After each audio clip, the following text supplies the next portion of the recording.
We are back with a new episode of the Agent P Show. Your host here, Phillip Salem, or as everyone calls me, Agent P. I am your NYC and LA-based real estate agent, hashtag the bicoastal baddie, now also with the podcast where all are welcomed. An agent in the streets with the podcast with all the deets.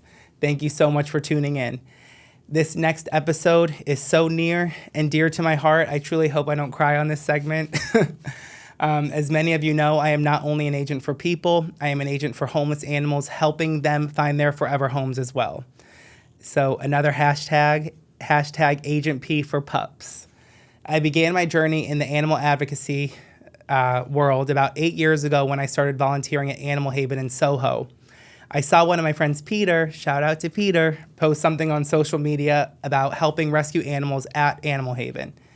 Since then, I have been inspired to foster over 30 dogs, adopted 5 of my own, became a huge animal advocate, even went vegan for the animals, have hospice dogs, and have accumulated thousands of volunteer hours in the shelter helping rescue dogs in need. Animal Haven is not your typical animal shelter. They are a community of animal welfare advocates who are committed to providing top quality care and finding homes for abandoned cats and dogs in the tri-state area. Since 1967, get ready for this, Animal Haven has successfully adopted over 30,000 plus animals to forever home. Thank you so much for tuning in. This episode is titled The Importance of Animal Adoption, and I have Tiffany, who is the executive director at Animal Haven, here with us in the studio. Hi, thank you for having me. I cannot even explain how excited I am to have you here. Thank you. Animal Haven is so near and dear to me. I know. Every week, twice a week, I'm there helping. So I just thank you so much for coming. You're like family to us. I feel like family. You are. And those dogs feel like family to me. Totally, 100%, yeah. So it's like I miss the dogs. People are like, come out tonight. I'm like, no, it's Friday night. I'm going to the shelter. So yeah, we just want to get right into it. Sure. So I have even adopted one of my dogs from Animal Haven, Yes, Cookie. Her name used to be Eleanor. She's going to be up on the screen right now. So cute, her before and after. I'm like known for giving these dogs like major Agent P glam makeovers. Yes, you do. They get the treatment. So They're very lucky. I know, but I feel lucky to have them. Yes, yeah, they are. So these are actually all 3 of my dogs, Cookie, Chiquita, and Bumblebee. So it's a pack of 3 Yorkies. Oh, there's Cookie in the back. She's mad that she's sharing a bed. This is too cute. Oh, God. She was in one of my music videos. Oh, my gosh. With Bumblebee. Yeah, so it's just, there she is. She had a gay pride moment, which we love, LGBTQ pride. Of course she did, yes. She is the queen of the castle. Take a little I know, nap. we could just look at all these I forever. know. I could do this all day. That's Cookie before. You can tell that she obviously had some issues. Yeah. She was actually a foster, and I ended up adopting her. Yeah, we get a foster fail. A foster fail, which is a foster win in my book. Yes, but I love that. Yes. A foster win. A foster win. But the topic of this podcast is called The Importance of Animal Adoption. Right. So I want to get right into it. Sure. Why is it so important to adopt a pet and not buy one? So that is it's a huge question because a lot of people don't understand it, which breaks my heart. Yeah. But it has a lot to do with what is actually going on in the process of buying a dog and how those dogs are brought to the public to be purchased, whether it be through puppy mills or backyard breeders. There's a lot of bad behavior on that side, so the animals are being treated cruelly. Wow. But then on the flip side also is the amount of animals, and you know this firsthand, how many animals are sitting in shelters right now. Yeah. And sadly, we're in a crisis mode right now after the pandemic with dogs, especially, it's all over the country, but in New York City, we used to have a hard time finding placement for cats. The dogs and the puppies we were getting adoptions all the time for them. Wow. It has completely slowed down. So now when someone goes to a pet store and buys a dog, that means that another dog sits at a shelter for even longer, and more dogs sit there. And sadly, some dogs are euthanized, and not some, honestly, quite a few of them. Yeah. Animal Haven is a limited admission shelter, so we don't have to make those hard decisions, but the larger city shelters do. So people need to keep that in mind when you go to online, or you go to a pet store, or you go to a breeder. think about the bigger picture on what might have happened to that dog behind the scenes, but also the dogs that are sitting over at the shelter. I feel like people don't understand there are city shelters and then there are Right. rescues like Animal Haven. Right, right. So Animal Haven, and correct me if I'm wrong, we rescue dogs from the city shelters where they Correct. are euthanized. Right. So those dogs, those city shelters are mass euthanizing many dogs and cats a day because of overcrowding issues. Right. They have to, many city shelters, especially smaller towns, municipalities, they have to, unfortunately, euthanize for time and space. So they have a smaller shelter. They have a lot of dogs and cats coming in, and those decisions have to be made. Animal Haven is not one of those places. We get to go and help those shelters. Yeah. Yeah. How do we educate people that only want a certain type of dog to go to a rescue like Animal Haven and look at the other types of dogs that are there? Right. So one thing about shelters that people don't know, and that is about educating, and I'm glad I have the opportunity today to tell people, is that we get quite a few pure breed dogs. And it's becoming more prevalent because so many people during the pandemic went out. The stats that I heard the other day in an article was that of the 100% of the dogs that were purchased during the pandemic, 75% were purchased. Only 25%. Do you guys hear that? 75% of dogs were purchased in during this the pandemic. day and age. In this day and age, when people are so open-minded and educated about so many different things, that they don't get this one thing. Don't go buy a dog. So we get Frenchies all the time now. Yeah. We do. Because people went, and we get puppies that are Frenchies because people go buy them, and then they're overwhelmed about a week into their new puppy, and they bring them to a place like Animal Haven. And luckily, we have amazing adopters, and we are able to adopt that dog out quickly. The other thing I'll say on that with your question is mixed breed dogs are great. They have less medical issues. They live longer. They're amazing. Yeah. And what's really great now, you can go and get their, you can get their genealogy checked and find out what they are anyway. I saw a commercial about that. Don't just know your pet's anniversary, know their actual birthday. Right. So you can kind of dig in. It's kind of fun to figure out what exactly is this mix standing in front of me. But I just feel like, for me, working in an animal shelter and seeing so many pure breeds come in every day, it is such a waste and not necessary. And a place like Animal Haven, we really do, because we're small, we can actually work with adopters that know Animal Haven, that we talk to a lot, and go and try to find them one. And wait. If someone is willing to wait, you will find your dog. Yeah.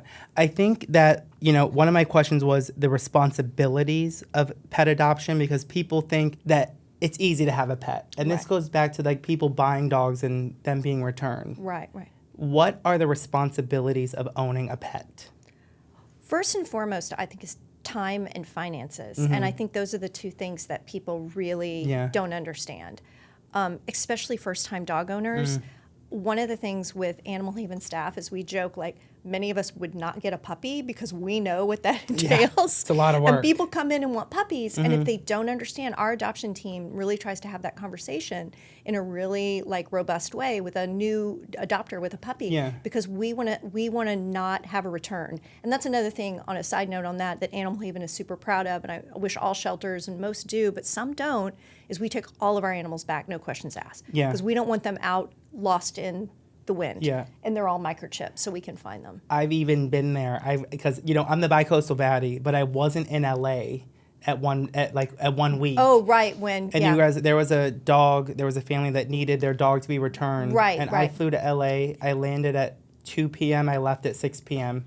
Literally, I went and picked up the dog. There was a whole fiasco. There's actually a picture of them right here, the LA dogs that I picked up. Here they are, these two. So this is after the flight. I flew to LA. So, that's one thing that I also don't think people understand. If you are to adopt a dog and you can no longer take care of it, please, please, please go through the shelter that you adopted the animal from. Go through the shelter. They will help you. They will take the animal back. If they can't take the animal back immediately because of space issues, they will help you. Or they should. If they don't, there is something wrong there with that rescue. And you could always come to a place like Animal Haven and say, I can't get in touch with our rescue, and we'll help you navigate that. And obviously then we would take the animal if we could. But people put their animals on Craigslist and Awful. things. It's awful. It's awful. Yeah. So why is that so bad? Like I even saw, and again, I know I'm probably going to get a lot of flack, but I feel so confident in my stance with animal adoption advocacy. Because I've seen people in my field, real estate agents or even friends, buy dogs. And, I have a conversation with them. I feel like you have seen me on Instagram every Monday and Friday at the shelter. How are you with not these getting dogs. it? How are you not getting it? Yeah. So if you could just say in one sentence, what is the harm that they are doing by not adopting a dog? Because people are like, well, this dog was in a puppy mill and I saved them.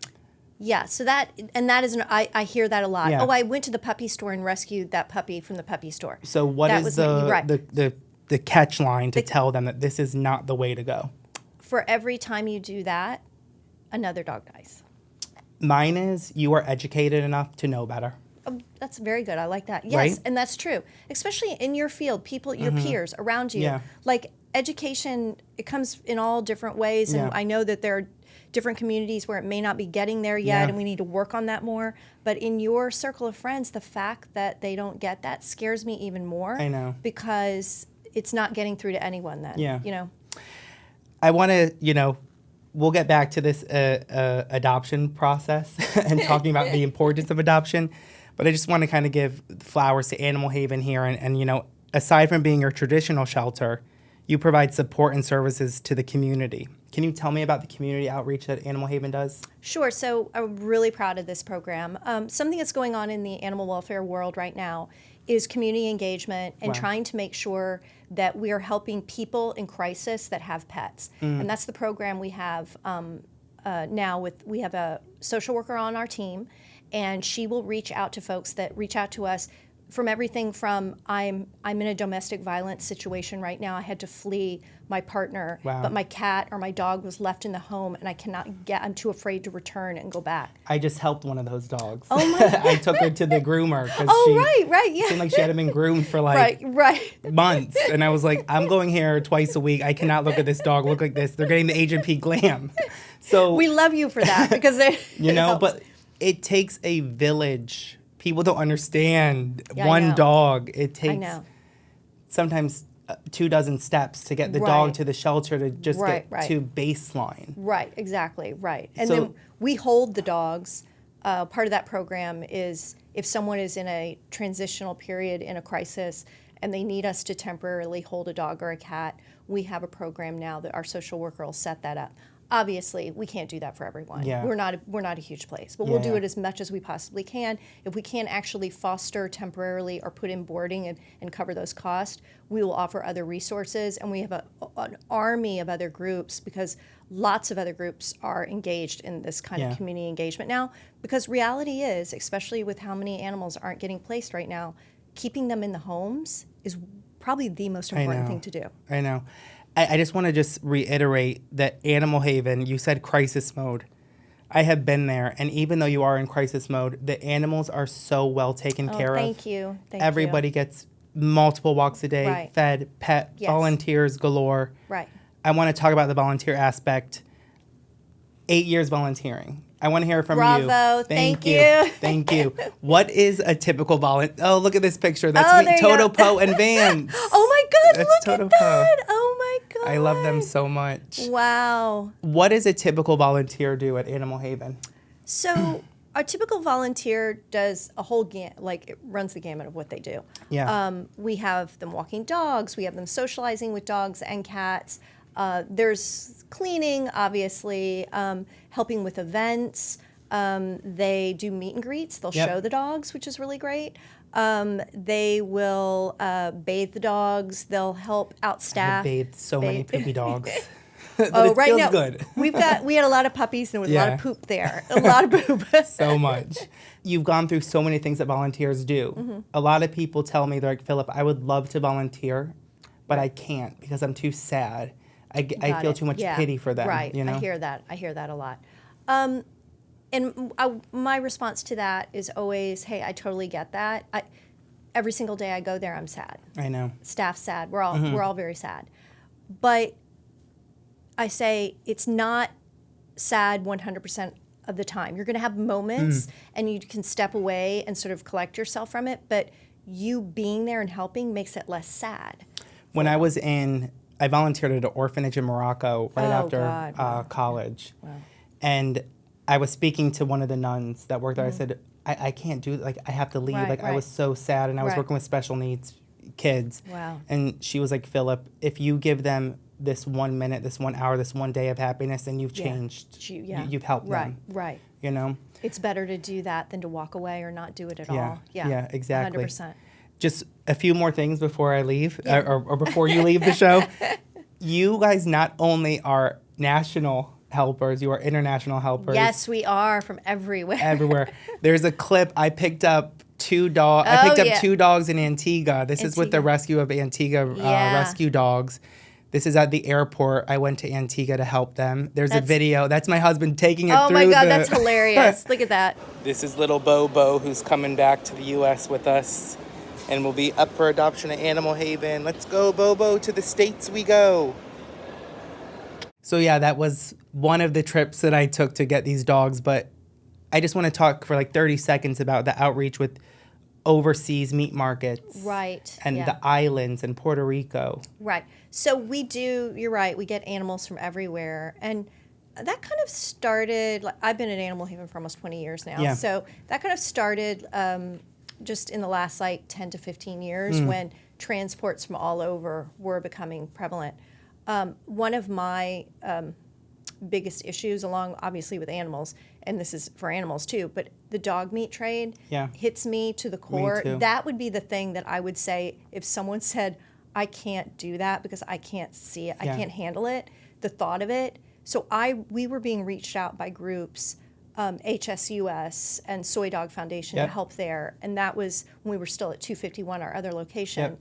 And so I was like, yes, I have to do this. Yeah. So we started partnering with those groups and taking those dogs. So Vance is one. He is one of them. Yeah, one of my clients adopted a meat market dog as well, and she's one of my very good friends. Oh. And it's one of the main reasons why I also went vegan. Yeah, So if I promote any reason, it is, and seeing those dogs be happy, it just is, I don't know. I could go on forever. It's very touching. I know that one dog meat trade is something that's very close to my heart. Yeah. And then the Caribbean Dogs and Cats of Antigua, the group that you were doing transports with, and all the Caribbean islands. Puerto Rico, we were, out of there and bringing out Soho dogs. Yeah. One of the things that pulled on our heartstrings for that at the beginning was the hurricane seasons were just insane. I know. And the shelter systems down there, they're non-existent. I mean, this is not good. I've seen them. Yeah, yes. So, or I've seen the lack thereof. Right. So these were death sentences, and these weren't. I mean, there's the dog meat trade, and then there's the shelters in the Caribbean. Yeah. I mean, they're both horrific situations, and that's why we started doing that. Yeah. To close out the episode, I always do Philly's top 5 or Philly's favorites, but I want to go through 5 dogs in 30 seconds that have been at the shelter for a long time. Oh, I love that. So that's so great. Yes, I love it so much. So we're going to start with Humphrey. Potentially adopted. No. He went to Are you kidding me? He went to a home. He's not there. I'm not going to see him on Friday. 3 days ago. Yeah. Fingers crossed. I don't want to mojo it. That's why I don't want to mojo it. I know. He lives in New Jersey with a bunch of other coonhounds in this great farm house with this woman that's amazing. But I don't want, yeah. Well, so if he's still there, yes, he is a goofball. There he is with me. He's amazing. He's amazing. So if he's not adopted, you can adopt Humphrey. The second dog is Trevor. He is a magical being. Yes. So the next dog is Trevor. Yes. To me, he's this magical creature that's not even a dog. So if you want a magical dog, he is about 6 years old, and he's a bow-legged low rider who is a 100% mush potato. Yes, he is. The next dog we have is Monty. He is a retriever mix who's about 5 years old. Adorable. That's me with him. He has a disease called, I cannot pronounce it. Megaesophagus. And that means that his esophagus doesn't function properly, so he has to eat upright for about 20 minutes every time. But that should not inhibit people from adopting him. He's a great dog, and I love him so much. We didn't even touch on this. I feel like I could talk to you for ever. We need another show. Yeah, we need another show, Animal Haven Talks. Right. Or the Animal Haven Show. But we have Pippa and Rory. So let's start with Pippa. Oh, I love her. She is the sweetest girl. She's about 2 years old, and she came from Antigua. She did. And she is paralyzed, we think, because she was thrown over a fence, and her spine is broken. Right. But she is a very spunky girl. And we have Rory. There's me with Rose, who's one of the workers there. That was an event that I did. Rory is a sweet, sweet girl. She's 9 months old, and she started her life at an overcrowded shelter in Miami before you guys came in. Correct. And the update on her, she is getting surgery on that leg tomorrow. Wow. So we're probably going to have to, she's been doing the therapy. Yeah. We're probably going to amputate. Okay. Yeah. Yeah, But and I she'll feel like get in a prosthetic or be able to work. She'd be better without it. It's not usable. But Yeah. people don't understand, like, one of my great friends, Teddy, she has a dog, Pawnee, who's in a wheelchair. My friend, Faith Garbanzo, Tofu, a dog that I fostered, is in a wheelchair. These wheelchair dogs do so well, and it's 5 seconds of putting the wheelchair on. I know. It's like nothing. You know? Yeah. So before we leave, I want you to just talk about this upcoming moment that Animal Haven is doing called the Animal Haven Gala. Yes. And I'll let you take the floor for about 30 Sure. seconds. Well, you've come to our gala. You Look, know. we have a picture of me at the gala. Oh, good. I love with it. the dogs. That was last year's gala. So great. There are puppies, food. Yeah. It's amazing. It's amazing. What I love about our gala is it's an opportunity to celebrate animal welfare and animals, but it's actually really fun. We don't have a stuffy gala. Never. We have a gala that's full of celebrities and puppies and walking around. It's not a sit down. It's like a cocktail lounge with cool music, and it's at Second at the Kipton Avanti Hotel in Manhattan on May 15th. Yep. And people can get their tickets at animalhaven.org, and we would love for everybody to come and join us. And I have gone now 2 years in a row, because we obviously didn't do it during the pandemic, but it is one of the most fun events ever. Yes. And there was a video playing that's what said I don't want to cry in this episode, because there was a video last year, and two of the volunteers like, Phillip, it's okay. I'm like, it's emotional, but also inspiring at the same time. Yes, we make it sad at the beginning, then we make it happy at the end. And we raise a lot of money for the dogs. And we raise a lot of money. Yes, totally. So, Tiffany, thank you so much for joining me on this podcast. Before we leave, I'd love to give you some flowers courtesy of Pop-Up Florist. Pop-Up Florist is a female-owned company creating feel-good flowers with innovative designs. And to all those tuning in, you can get a discount at popupflorist.com by using coupon code the Agent P Show at checkout. Pop-Up Florist ships nationwide. Tiffany, thank you so much for joining me. These are your flowers. They're so pretty.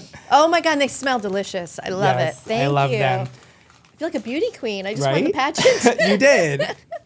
To continue following Animal Haven, follow them on IG at Animal Haven, or go to their website, animalhaven.org.